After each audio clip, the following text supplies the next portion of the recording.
जय हिंद। ये जो क्लास होगा ये हमारा बायोलॉजी का फाउंडेशन होगा, जो कि लगभग 2 से 3 मंथ चलेगी। और 3 मंथ में मैं पूरा बायोलॉजी कवर कराऊंगा, जिसमें कि जूलॉजी बॉटनी दोनों आएंगे। तो अगर बायोलॉजी हम का बात करें अगर बायोलॉजी का बात करें, बायोलॉजी का हिंदी होता है जीव विज्ञान।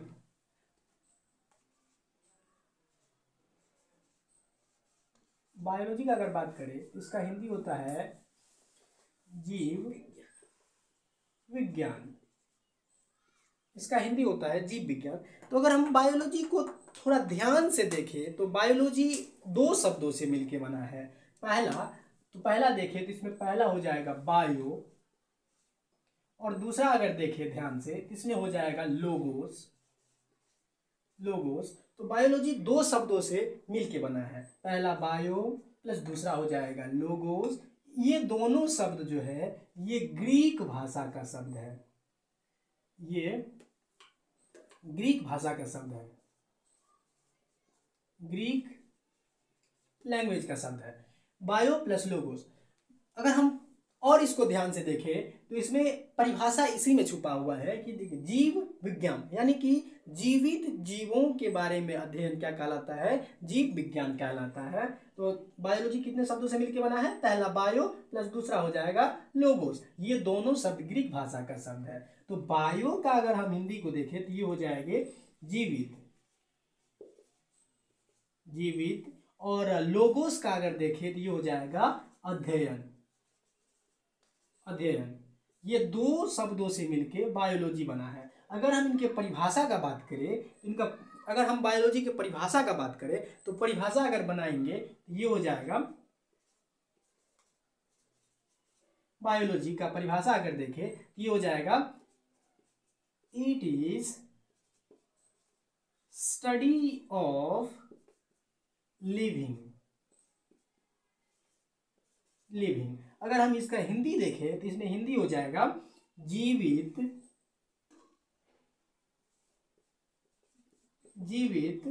जीवों का अध्ययन क्या कहलाता है, बायोलॉजी कहलाता है। तो बायोलॉजी कितने शब्दों से मिलकर बना है, तो 2 शब्दों से। कौन कौन सा, तो बायो प्लस लोगोस। ये किस भाषा का शब्द है, तो ग्रीक भाषा का शब्द है। बायोलॉजी का अगर परिभाषा की बात करें तो it is study of living, जीवित जीवों का अध्ययन। और अगर हम बात करें बायोलॉजी के जनक यानी कि पिता का बात करें तो क्या हो जाएगा,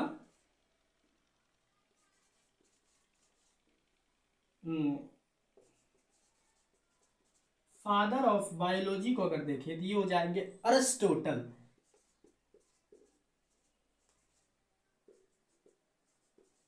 यानी कि अरस्तु साहब को बायोलॉजी के पिता माने जाते हैं, यानी कि जनक माने जाते हैं। पहले यानी कि माना जाता था कि जीव जंतुओं के अध्ययन को ही बायोलॉजी कहा जाता है, परंतु बाद में बायोलॉजी को 2 भागों में बांट दिया गया था। पहला था जूलॉजी तथा दूसरा था बॉटनी।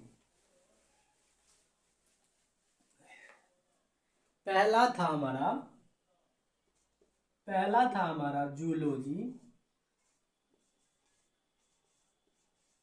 जूलॉजी और दूसरा था हमारा बॉटनी। जूलॉजी का हिंदी देखें तो इसका हो जाएगा जंतु विज्ञान,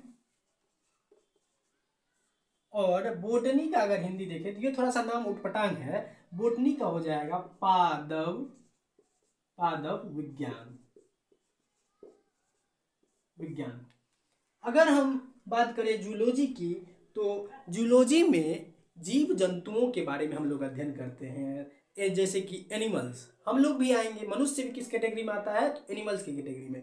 परंतु मनुष्य जो एनिमल्स की कैटेगरी में आता है ये सबसे समझदार एनिमल्स है, ये सबसे समझदार जानवर है। तो इसमें जीव जंतुओं के बारे में अध्ययन करते हैं। तो इसमें क्या हो जाएगा, स्टडी ऑफ लिविंग। इसमें जीव जंतुओं के बारे में अध्ययन को हम लोग क्या कहते हैं, जूलॉजी कहते हैं। इसमें हम किस चीज के बारे में पढ़ते हैं, इसमें पढ़ते हैं एनिमल्स के बारे में। किसमें पढ़ते हैं, एनिमल्स। इसमें हम लोग एनिमल्स के बारे में बात करते हैं। अगर हम फादर ऑफ जूलॉजी को देखें, फादर ऑफ जूलॉजी को देखें तो फादर ऑफ जूलॉजी हो जाएंगे एरिस्टोटल, यानी कि अरस्तु साहब ही जूलॉजी के भी पिता है। अरस्तु साहब किसके हैं? जूलॉजी के पिता हैं। और अगर हम बात करें बोटनी, तो बोटनी में जो है पैर पौधे के अध्ययन को हम लोग पढ़ते हैं, पैर पौधे के बारे में हम लोग पढ़ते हैं, तो वो हो जाएंगे बोटनी, यानी कि पादप विज्ञान। पादप विज्ञान में किस में पढ़ते हैं हम लोग? प्लांट्स के बारे में पढ़ते हैं, प्लांट्स के बारे में पढ़ते हैं। अगर हम फादर ऑफ बोटनी देखें, फादर ऑफ बोटनी देखें तो फादर ऑफ बोटनी हो जाएंगे थियोफ्रेस्टस।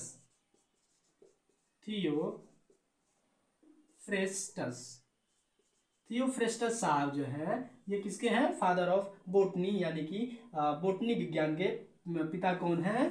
थियोफ्रेस्टस। और जूलॉजी कौन है? तो अरस्तु हो जाएंगे। अगर हम बात करें जूलॉजी में किस चीज़ के बारे में अध्ययन करना है, तो एनिमल्स के बारे में अध्ययन करना है। अगर हम बोटनी में देखें किस चीज़ का अध्ययन करना है, तो इसमें हो जाएंगे प्लांट्स का हो जाएंगे। जूलॉजी जिसमें जो कि जंतु विज्ञान कहलाता है, इसमें जंतु के बारे में जो डिटेल्स में बताया गया है वो एक बुक है जिसका नाम है हिस्टेरिया एनिमलिज्म, जो कि अरस्तु साहब ने ही लिखे थे। तो अरस्तु साहब के अगर बुक्स देखें, बुक को देखें तो बुक है hysteria animalism.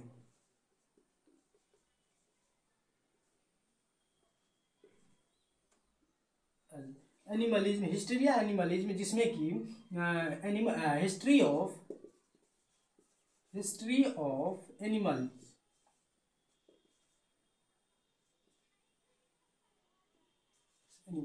History of animals, जिसमें कि हिस्टेरिया एनिमलिज्म जो है हिस्ट्री ऑफ एनिमल्स, यानी कि जंतु के बारे में पूरे डिटेल्स में बताया गया है। किस बुक में? तो हिस्टेरिया एनिमलिज्म में, जो कि अरिस्टोटल साहब के बुक है। अगर हम बात करें बोटनी थियोफ्रेस्टस साहब की बुक, तो इसमें जो एक बुक है जिसका नाम है हिस्टेरिया प्लांटिज्म।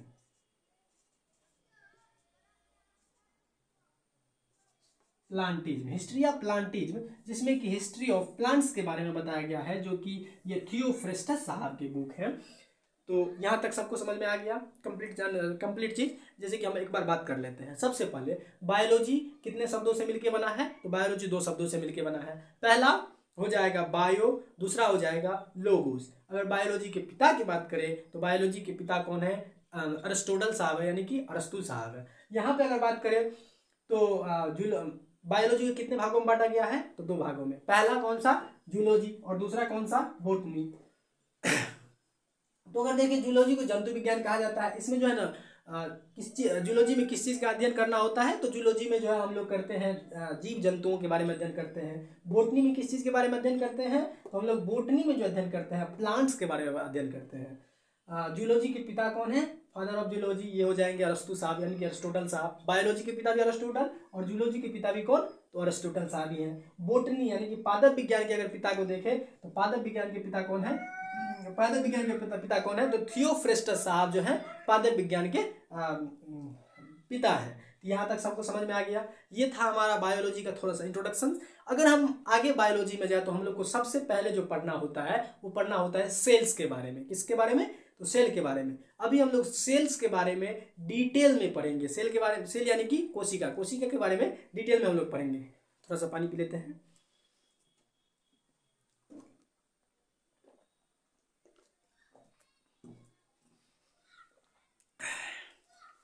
अब स्टार्ट करते हैं। यहाँ तक सबको सब चीज समझ में आ गया। तो आगे हम लोग अपना क्लास स्टार्ट करते हैं। यहाँ से बायोलॉजी का जो है ना क्लास स्टार्ट होता है। सबसे पहले हम लोग पढ़ेंगे जूलॉजी के बारे में, उसके बाद बोटनी के बारे में, क्योंकि जूलॉजी बहुत ही इंटरेस्टिंग है, आप लोग को पढ़ने में बहुत मजा आएगी। तो पहले हम जूलॉजी ही पढ़ते हैं। तो जूलॉजी में सबसे पहले जो पढ़ना होता है वो होता है सेल के बारे में। सेल बहुत ही इंटरेस्टिंग चैप्टर है जिसे कि पढ़ने में बहुत ही मजा आता है, सेल यानी कि कोशिका। कोशिका सबसे पहले अगर बात किया जाए, क्वेश्चन में बार बार पूछे जाने वाला शब्द कि कोशिका के अध्ययन को क्या कहा जाता है, तो कोशिका के अध्ययन को हम लोग कहते हैं साइटोलॉजी। इसको याद, ध्यान से आप लोग याद कीजिए, क्योंकि सेल को क्या कहा जाता है, अध्ययन को क्या कहा जाता है, साइटोलॉजी। साइटोलॉजी, कोशिका के अध्ययन को साइटोलॉजी कहा जाता है।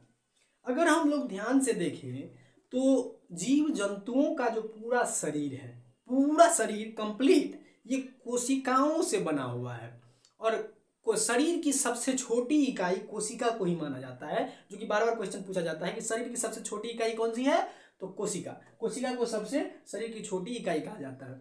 अगर हम बात करें कोशिका का खोज सबसे पहले किसने किया था, तो कोशिका का खोज जो किया था उसे कहा जाता है रॉबर्ट हुक। लेकिन इसमें एक लोचा है, कोशिका का खोज सबसे पहले अगर हम देखें तो कोशिका का खोज रॉबर्ट हुक साहब किए थे।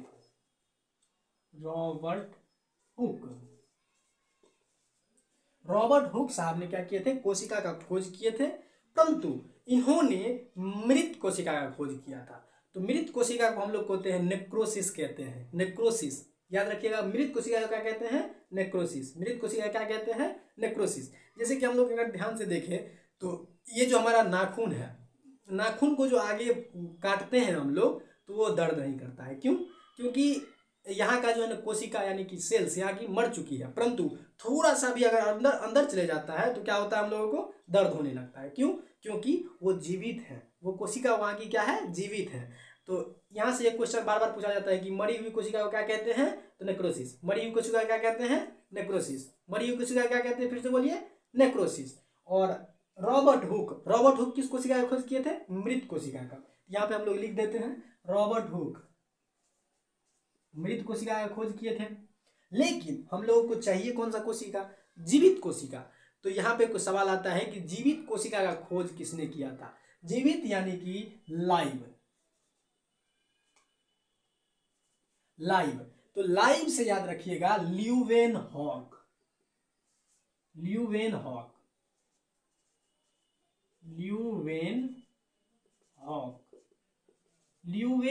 साहब जो है ये जीवित कोशिका का खोज किया था।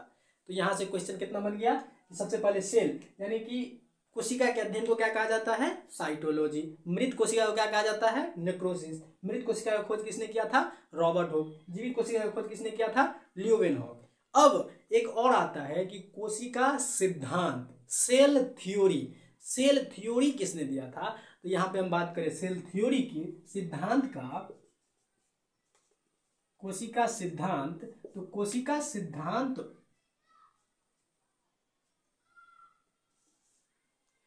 सिद्धांत यहां तक सबको समझ में आ गया, पूरा कंप्लीट चीज समझ में सबको आ गया होगा। तो अगर हम बात करें कोशिका सिद्धांत, सेल थ्योरी, तो सेल थ्योरी जो है ये दिए थे स्लाइडेन स्वान नामक एक व्यक्ति थे जिन्होंने कोशिका सिद्धांत दिया था। स्लाइडेन स्वान, यहां पे लिख देते हैं स्लाइडेन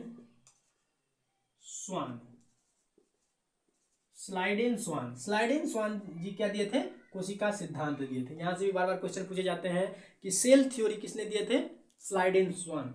सेल थ्योरी किसने दिए थे, स्लाइडेन स्वान।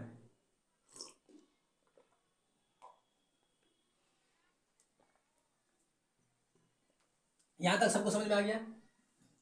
कोशिका के अध्ययन का क्या कहा जाता है, साइटोलॉजी। मृत कोशिका का खोज कौन किए थे, रॉबर्ट हुक। जीवित कोशिका का खोज कौन किए थे, ल्यूवेनहॉक। कोशिका सिद्धांत किसने दिए थे, स्लाइडेन स्वान। यहां तक सबको समझ में आ गया। अब आगे बढ़ते हैं। अगर ओवरऑल में देखें, यहाँ तक बार बार क्वेश्चन पूछे जाने वाले तो इसको आप लोग याद रख ही लीजिएगा आराम से। उसे भी बार बार बोलिएगा, कोई भी चीज़ को तो आराम से याद हो जाता है। जैसे कि मेरे साथ आप लोग बोलिए, पहला बात, कोशिका के अध्ययन को क्या कहा जाता है, साइटोलॉजी। दूसरा, मृत कोशिका का खोज किसने किया था, रॉबर्ट हुक। और तीसरा कि मृत कोशिका को क्या कहा जाता है, तो मृत कोशिका को कहा जाता है नेक्रोसिस। जीवित कोशिका का खोज किसने किया था, तो जीवित कोशिका का खोज किया था ल्यूवेनहॉक।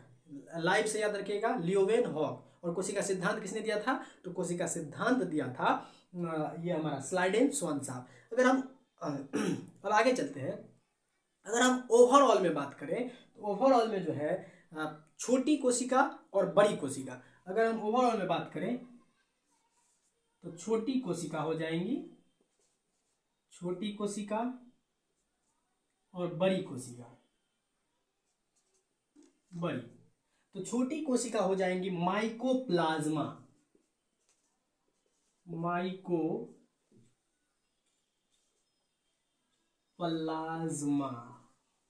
माइकोप्लाज्मा क्या है ओवरऑल में, सबसे छोटी कोशिका है। अगर हम बात करें बड़ी कोशिका तो शुतुरमुर्ग का अंडा, अंडा, शुतुरमुर्ग का अंडा जो है सबसे बड़ी कोशिका है। ओवरऑल में सबसे छोटी कोशिका माइकोप्लाज्मा और ओवरऑल में सबसे बड़ी कोशिका तो शुतुरमुर्ग का अंडा। लेकिन हम लोगों को बात करना है किसमें, एनिमल्स, यानी कि हम लोग किसके बारे में पढ़ेंगे, एनिमल्स के बारे में। तो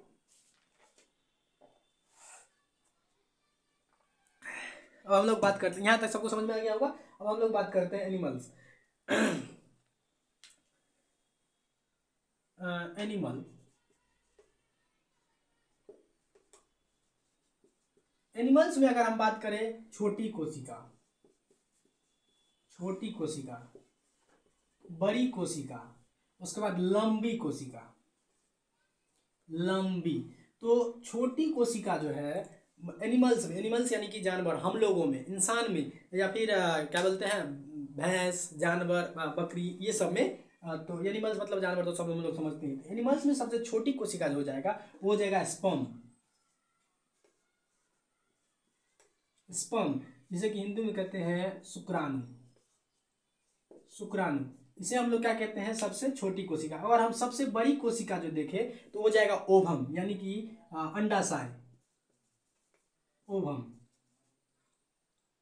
अंडाशय, अंडाशय, अंडाशय।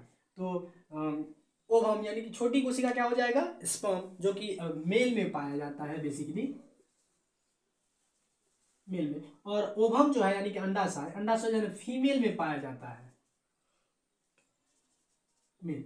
ये चीज याद रखना जरूरी है, ये तो सबको पता ही होगा। तो एनिमल्स में सबसे छोटी कोशिका कौन सा हो जाएगा, स्पर्म। एनिमल्स में सबसे बड़ी कोशिका कौन सा हो जाएगा, अंडाणु, यानी कि ओवम हो जाएगा। और हम बात करें सबसे लंबी कोशिका तो सबसे लंबी कोशिका जो है मस्तिष्क, यानी कि ब्रेन में पाया जाता है, जिसे मस्तिष्क यानी कि ब्रेन में पाया जाता है, जिसे कि न्यूरॉन यानी कि तंत्रिका कहा जाता है। सबसे लंबी कोशिका कौन सी है, न्यूरॉन,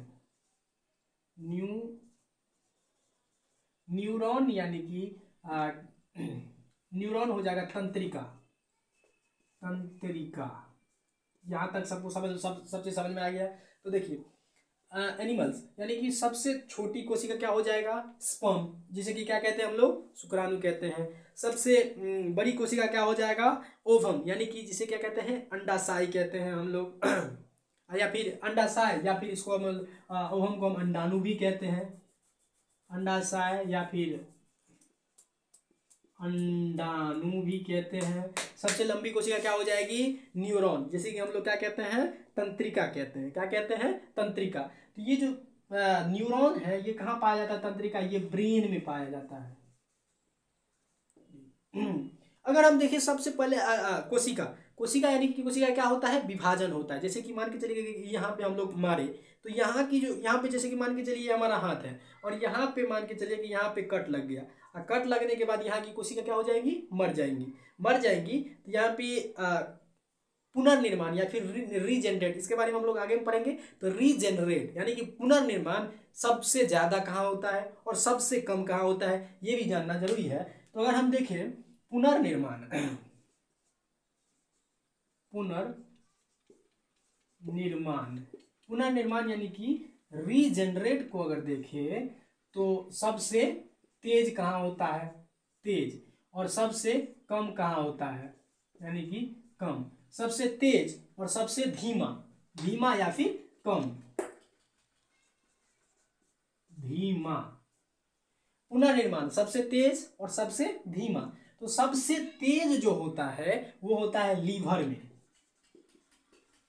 लीवर, लीवर को हम लोग कहते हैं यकृत, हिंदी में क्या कहते हैं, तो यकृत। और सबसे धीमा यानी कि धीमा क्या, इसमें ना के ही बराबर होता है, ये होता है ब्रेन में यानी कि मस्तिष्क में।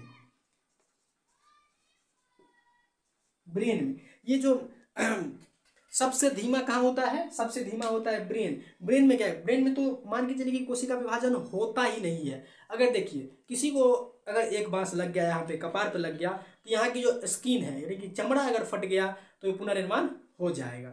यहाँ की हड्डी अगर टूट गई तो पुनर्निर्माण हो जाएगा। परंतु अगर ब्रेन में कुछ हुआ तो यहाँ पे जो है ना कोशिका विभाजन ना के बराबर, यानी कि यहाँ पे मान के चलें कि होता ही नहीं है। सबसे तेज कहाँ होता है, सबसे तेज होता है यकृत। उसके बारे में बात करेंगे। सबसे पहले ब्रेन, यानी कि देखिए सबसे पहले अगर स्किन फट गया तो कोशिका विभाजन हो जाएगा, वहां पे जो है ना टूट जाएगा। हड्डी टूट गया, कोशिका विभाजन हो जाएगा। परंतु अगर ब्रेन में कुछ हुआ तो यहाँ पे कोशिका विभाजन होता ही नहीं है। जैसे कि अगर देखिएगा एक्सीडेंट होने के बाद क्या होता है, ब्रेन में जो है ना ब्लड का क्लॉट हो जाता है, यानी कि ब्लड क्लॉटिंग के बाद जो है ना वहाँ पे धक्का बन जाता है, जमा हो जाता है। तो लोग जो है ना ऐसे मतलब क्या होता है, पैरालाइज हो जाता है। किसी का हाथ नहीं काम करेगा, किसी का पैर नहीं काम करेगा, और जैसे कि एमसीबी गिर जाता है उसका, मतलब कुछ समझता ही नहीं है, वो कुछ कर ही नहीं पाता। जैसे कि चोट लगा ब्रेन में, डैमेज हो गया वहाँ का सेल, तो वैसे हाथ हो जाएगा उसका। जब क्या होगा, डॉक्टर क्या करेंगे, उसका ऑपरेशन के दौरान उसका ब्लड जो वहाँ से निकाल देगा, और निकालने के बाद पूरा वो फिर तरफरा के जाएगा, अरे साला ये तो हमारा एमसीबी गिर गया था, वैसे करके होता है। तो कहाँ पे पुनर्निर्माण ब्रेन में होता ही नहीं है।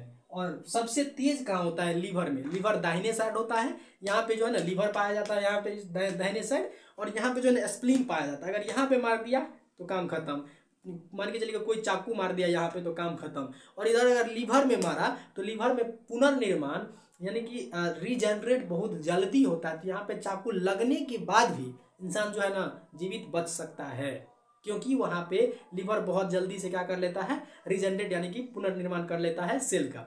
यहाँ तक सबको समझ में आ गया, पूरा कंप्लीट जानकारी यहाँ पे हो गई। अब हम लोग चलेंगे आगे।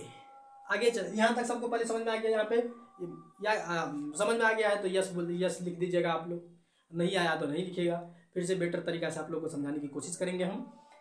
मेरे हिसाब से समझ में आ ही गया होगा, क्योंकि बहुत ही साधारण भाषा का हम प्रयोग करते हैं। तो एक बार इससे क्वेश्चन हम लोग पूछ लेते हैं। सेल यानी कि मृत कोशिका का खोज कौन किया था, रॉबर्ट हुक साहब किए थे। जीवित कोशिका का खोज कौन किया था, लियोवेनहॉक।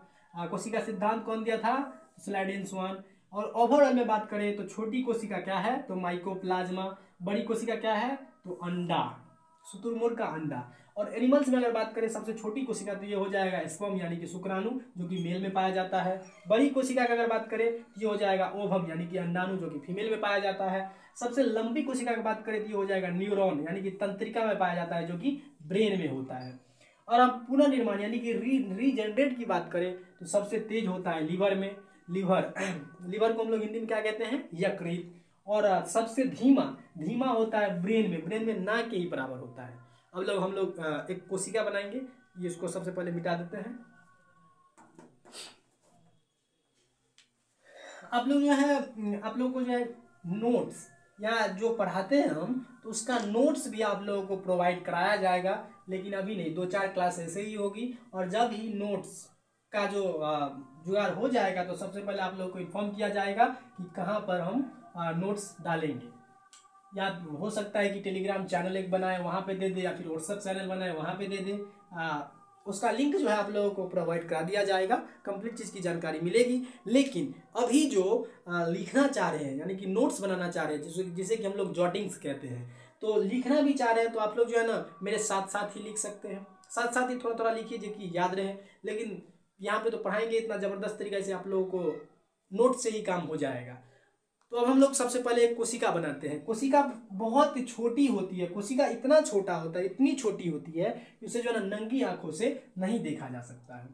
तो कोशिका जो है ना, हम तो यहाँ पे बहुत बड़ा बना रहे हैं, परंतु कोशिका बहुत ही छोटा होता है। एक सरसों का दाना भी बहुत बड़ा हो जाता है, बहुत ही छोटा होता है। तो ये जो है ना, ये जो पतली झिल्ली जो होती है, इनकी कोशिका की बहुत ही पतली झिल्ली होती है, बहुत पतली झिल्ली होती है, जिसे हम लोग कहते हैं कोशिका झिल्ली। बहुत पतली होने के कारण इसलिए हम लोग इसे कहते हैं कोशिका झिल्ली। और कोशिका झिल्ली या फिर सेल मेम्ब्रेन, जो कि किससे बना होता है, तो ये प्रोटीन से बना होता है।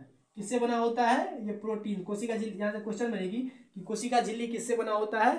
तो कोशिका झिल्ली जो है प्रोटीन से बना होता है। इसे हम कहते हैं कोशिका झिल्ली या फिर सेल मेम्ब्रेन। तो सबसे पहले अगर हम देखें तो यहाँ पे एक पाया जाता है माइटोकॉन्ड्रिया। माइटोकॉन्ड्रिया माइटोकॉन्ड्रिया को हम लोग कोशिका का पावर गृह कहते हैं, पावर हाउस कहते हैं माइटोकॉन्ड्रिया को। माइटोकॉन्ड्रिया को हम लोग यहाँ पे बनाते हैं माइटोकॉन्ड्रिया। माइटोकॉन्ड्रिया का जो खोज है ये किए थे अल्टमैन साहब ने। माइटोकॉन्ड्रिया का खोज कौन किए थे? अल्टमैन साहब। यहां पे बनाते हैं हम लोग माइटोकॉन्ड्रिया। क्वेश्चन बनेगा कि माइटोकॉन्ड्रिया का खोज कौन किया था? तो माइटोकॉन्ड्रिया का खोज किया था अल्टमैन साहब ने किए थे। तो माइटोकॉन्ड्रिया के अंदर जो है ना एक इस प्रकार की आकृति पाई जाती है जिसे हम लोग क्रिस्टिक कहते हैं। क्या कहते हैं? क्रिस्टिक कहते हैं। इस प्रकार की आकृति पाई जाती है इसे करके, जिसे हम लोग क्रिस्टिक कहते हैं। देखिए जैसे कि हम लोग क्या किए, इनहेल किए,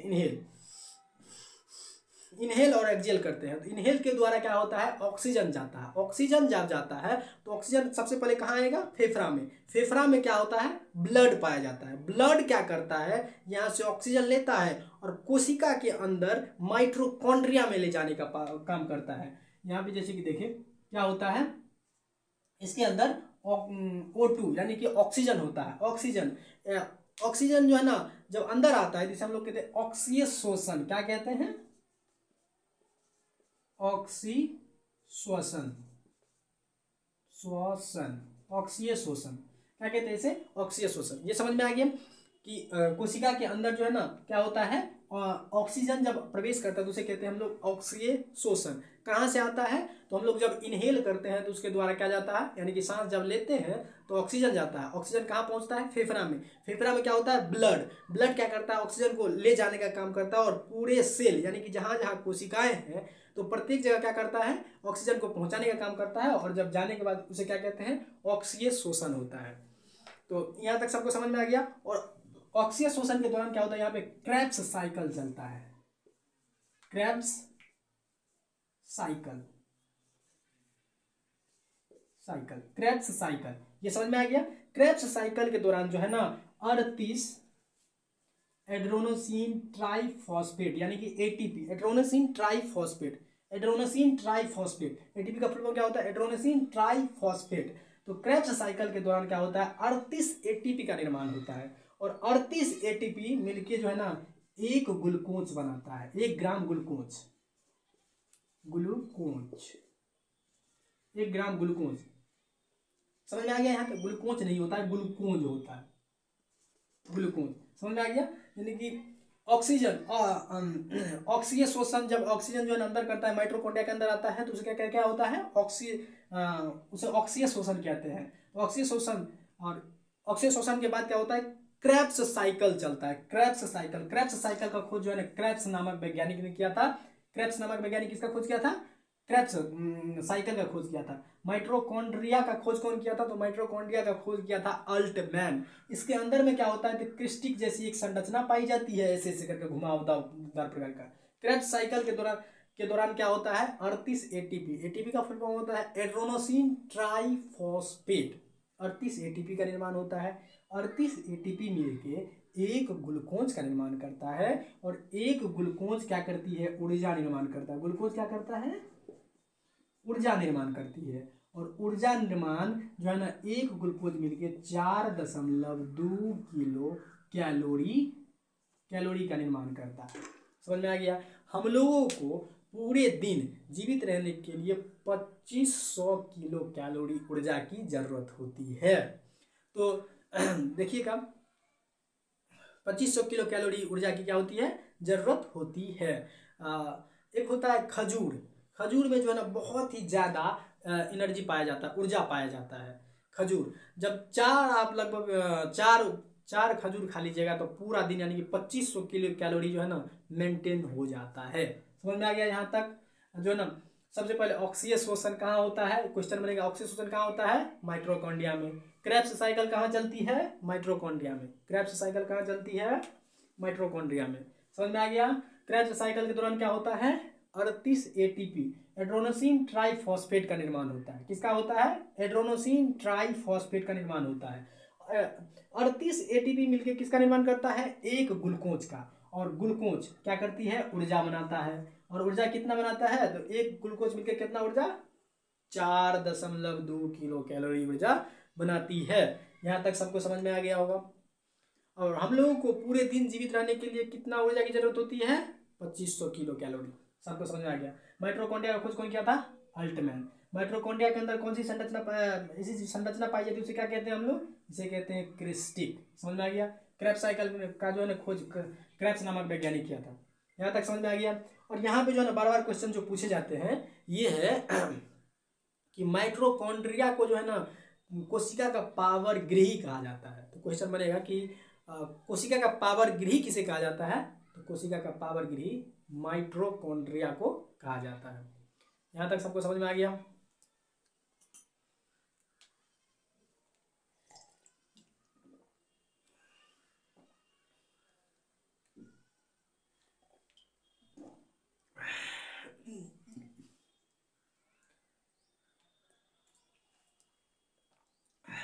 चलिए जब हम इसके आगे जाते हैं तो माइटोकॉन्ड्रिया के बाद जो है ना एक पाया जाता है गोल्जी बॉडी। अब ये गोल्जी बॉडी कौन सी चिड़िया के नाम है, ये चिड़िया का नाम नहीं है। गोल्जी बॉडी जैसे कि हमारे पूरे शरीर को ऊर्जा की जरूरत है। जैसे कि एक मजदूर जो कि मजदूर है, वजनदार काम करता है, कोई हाथ से बहुत ही बड़ा चीज उठाता है तो उसमें ऊर्जा की जरूरत कहाँ होती है, हाथ को बहुत ही ज्यादा होता है। समझ में आ गया। जो कि एक धावक है जो कि दौड़ता है, हुसैन बोल्ट, कौन नहीं जानता है, दुनिया का नंबर 1 धावक। तो हुसैन बोल्ट को जो ऊर्जा की जरूरत सबसे ज्यादा कहाँ है, पैरों में। और जैसे कि हम अभी क्या कर रहे हैं, बोल रहे हैं, तो बोलने में सबसे ज्यादा ऊर्जा खत्म होता है किसका, मुंह का, यानी कि जीभ का। तो यहाँ से जैसे कि हुसैन बोल्ट को अगर ऊर्जा की जरूरत है पैर में तो पैर में ले जाता है, हमको जरूरत है जीभ में, बोलते हैं तो जीभ में बोलने के दौरान क्या होता है, ऊर्जा बहुत ज्यादा ही खत्म होता है। तो हमको जीभ को ऊर्जा की जरूरत है। जैसे कि मजदूर हो गया, मजदूर को हाथ की ऊर्जा की जरूरत है। तो ऊर्जा जो है कैसे जो है ना ऊपर पैर में चले जाता है, हाथ में चले जाता है, मुंह में चले जाता है, कैसे, तो ये काम करता है गोल्जी बॉडी। समझ में आ गया कि जहां पे ऊर्जा की जरूरत होती है गोल्जी बॉडी जो है ना वहां पे ऊर्जा पहुंचाने का काम करता है। अगर गोल्जी बॉडी नहीं होता तो क्या होता है, जैसे कि हम पढ़ा रहे हैं, अब पढ़ाने के दौरान जो है ना हमारे जीव की क्या हुआ, ऊर्जा खत्म हुआ, तो हम लोग क्या करते हैं, ऐसे बोलने लगते, गोल्जी बॉडी, ऐसे बोले। फिर ऊर्जा खत्म हुआ थोड़ा सा, गोल्जी बॉडी। अब पूरा जब खत्म हुआ, जीव उठ ही नहीं रहा है। समझ में आ गया ना। तब पढ़ाते कैसे, नहीं होता। समझ में आ गया ना। जैसे कि हमारे जीव को ऊर्जा की जरूरत है तो गोल्जी बॉडी जो है ना तुरंत वहां ले जाने के काम करता है। जैसे कि अभी मेरे शरीर में ऊर्जा खत्म हुआ तो हम क्या किए, ऐसे लिए और पानी पिए,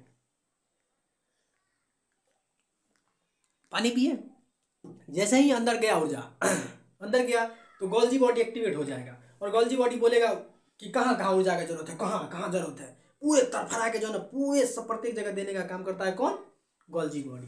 समझ में आ गया गोल्जी बॉडी का काम, गोल्जी बॉडी।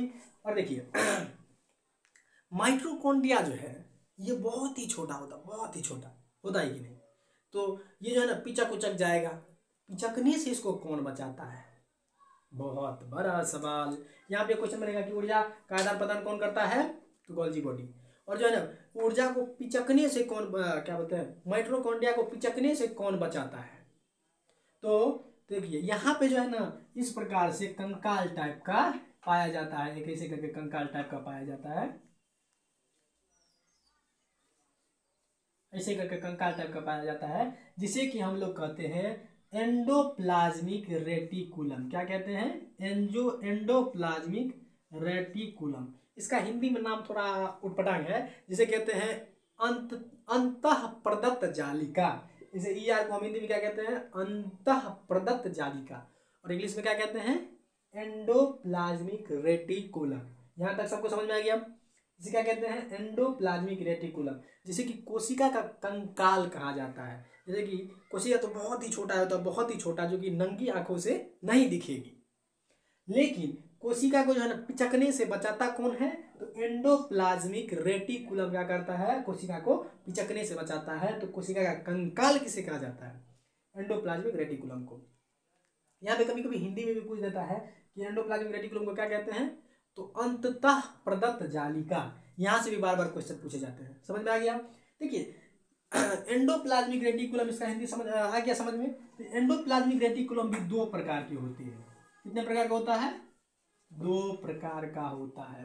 पहला, अगर वैज्ञानिकों ने क्या किया, इसे जो है ना जूम पूरा ध्यान से देखा, ध्यान से, तो यहाँ पे जो है ना, यहाँ पे खुरदुरा टाइप का आधा जो है ना खुरदुरा टाइप का पाया जाता है। यहाँ पे दाना दाना दाना दाना दाना टाइप का, यहाँ पे दाना दाना टाइप का पाया जाता है आधा, और आधा जो है ना पूरा सॉफ्ट होता है। तो ER एंडोप्लाज्मिक रेटिकुलम भी कितने प्रकार के होते हैं? दो प्रकार का। कितना प्रकार का? दो प्रकार का। अब देखिए एंडोप्लाज्मिक रेटिकुलम पहला हो गया स्मूथ, और दूसरा हो जाता है रफ। समझ में आ गया? पहला स्मूथ, दूसरा रफ। एंडोप्लाज्मिक रेटिकुलम कितने प्रकार के? दो प्रकार के। पहला स्मूथ, दूसरा रफ। समझ में आ गया ना?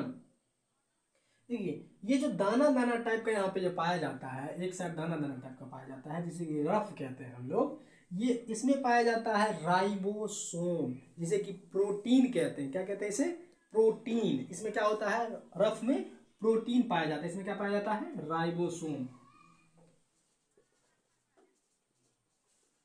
राइबोसोम। इसमें क्या पाया? इसे क्या कहते हैं? प्रोटीन।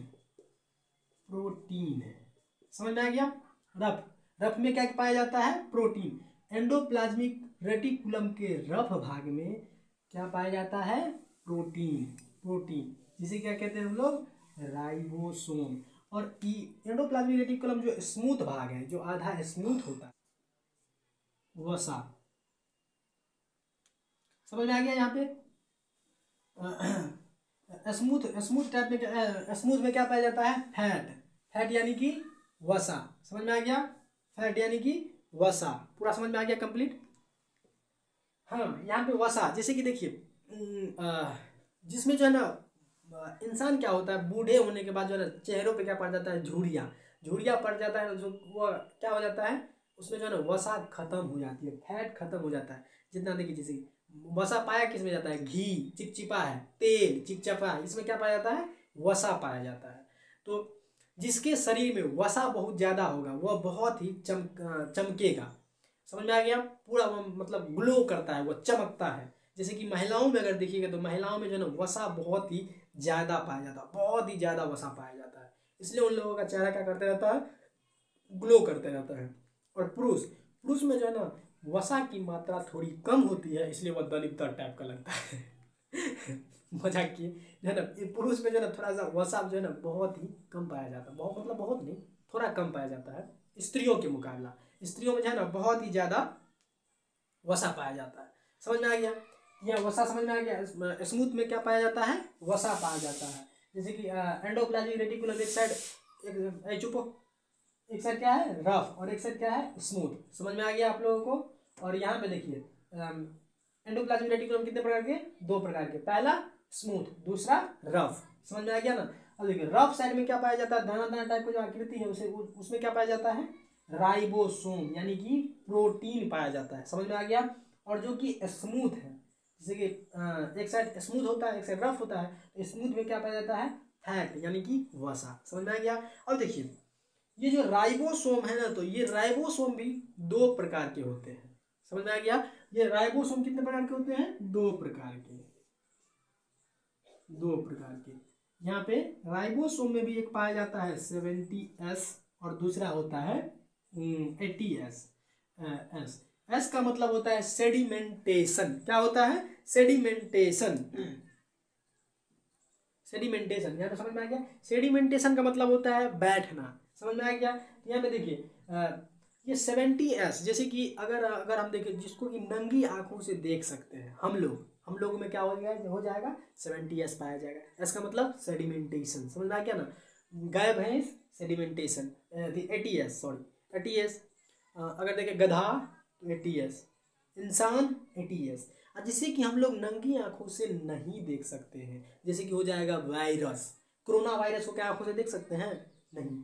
तो कोरोना वायरस में क्या पाया जाता है? 70S। समझ में आ गया? इंसान में कौन चीज? 80S। वायरसों में क्या पाया जाता है? 70S। यहाँ तक सबको समझ में आ गया? किसी को कोई दिक्कत? समझ में आ गया सबको? या बार जो है ना क्वेश्चन हो जाए। तो देखिए यहाँ पे जो है ना एंडोप्लाज्मिक रेटिकुलम कितने प्रकार के? 2 प्रकार के। पहला कौन सा? स्मूथ। दूसरा कौन सा? रफ।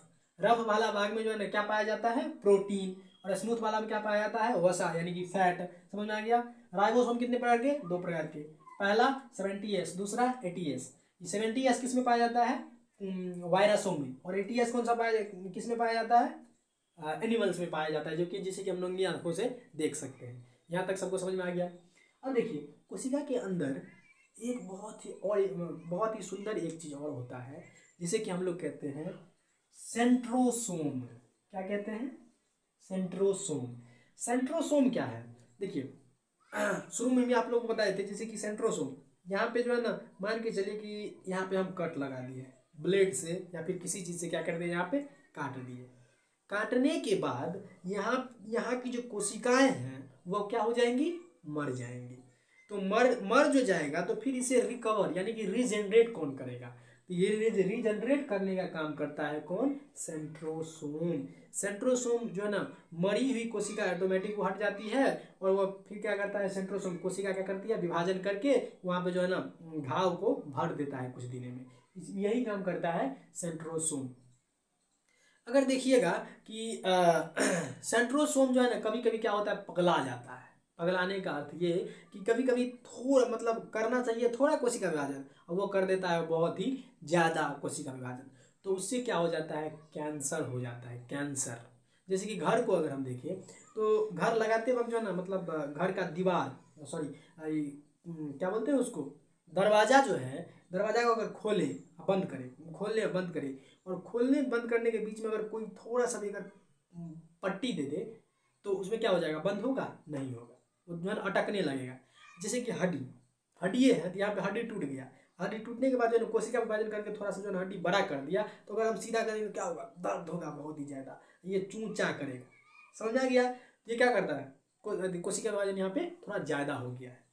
तो डायरेक्ट समझिए कि कैंसर क्यों होता है? तो कैंसर होता है कि सेंट्रोसोम का पगला जाना। किसका रूप ले लेता है? किसका रूप ले लेता है? तो वो रूप ले लेता है कैंसर का। यहाँ तक सबको समझ में आ गया? पूरा कंप्लीट चीज सबको जानकारी हो गई। तो आज का क्लास जो है हम लोग यहीं खत्म करते हैं। इसके आगे जो है हम लोग कल पढ़ेंगे। तो आज का क्लास कैसा लगा आप लोग कमेंट सेक्शन में लिखिएगा। अगर आप लोगों को इससे संबंधित अगर कोई सा भी डाउट रहे तो आप लोग कमेंट सेक्शन में अपना डाउट लिखिए। एक जो है ना अलग से जो है ना एक कम्युनिटी पोस्ट मैं करूँगा जिसमें कि डाउट सेक्शन लिखा रहेगा। तो अगर आप लोगों को जो है ना अगर वीडियो में जो है ना डाउट नहीं पढ़ा जाता है, आप लोग का जो है ना डाउट का सॉल्व नहीं होता है, तो उस कम्युनिटी पोस्ट में जो है ना डाउट सॉल्व करके जो है ना आस्क डाउट करके एक पोस्ट होगा, तो उसमें जाके आप लोग जो है ना कमेंट सेक्शन में आप लोग उसका कमेंट में जो है ना अपना डाउट लिख सकते हैं। वो जो कि रेगुलर मैं पढ़ूंगा उसको और आप लोग का डाउट सॉल्व करने का कोशिश करूंगा, जो कि लगभग ये जो है ना सिलसिला लगभग 2 से 3 महीने तक चलेगी आप लोगों का बायोलॉजी का क्लास। तो बायोलॉजी का क्लास आप जो है ना जितना भी डाउट होगा सब वीडियो में लिखिए। अगर वीडियो का जो डाउट आप लोगों को सॉल्व हो जाता है तो कोई दिक्कत नहीं, अगर डाउट सॉल्व नहीं होता है तो कम्युनिटी पोस्ट में जा करके वहाँ पे जो है ना डाउट लिखिए और आपका डाउट जो है ना पूर्ण रूप से सॉल्व किया जाएगा। तो आज का क्लास कैसा लगा आप लोग बताना मत भूलिएगा। मिलते हैं नेक्स्ट क्लास में। तो जय हिंद।